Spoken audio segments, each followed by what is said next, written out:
A kurva anyádat, hova tetted a zsíros kenyeret, he? Megettem. Megetted? Várjál csak, megtöbb lesz.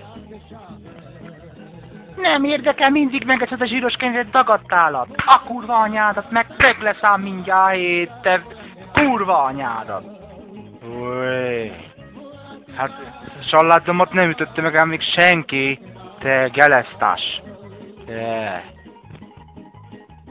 Várjál, elintézlek.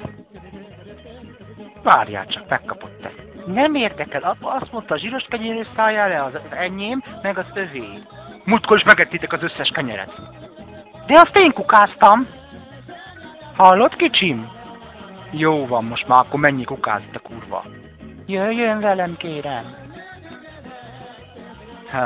Még hogy te kukáztad, mi? Nem érdekel, akkor is én kukáztam, és nem te voltál, te rusnya disznóállat. Hát most ne haragudjál, én ehetek kenyeret, ő meg nem. Mi folyik itt most már? Én nem tudom, én vegetáriánus vagyok. Jó, én is azt mondom, én sündisznót szeretek, megnyugodtál, Laci? Meg? Én már nagyon éhes vagyok.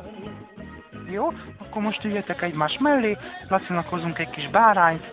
Úgy, nagyon finom lesz, sziasztok.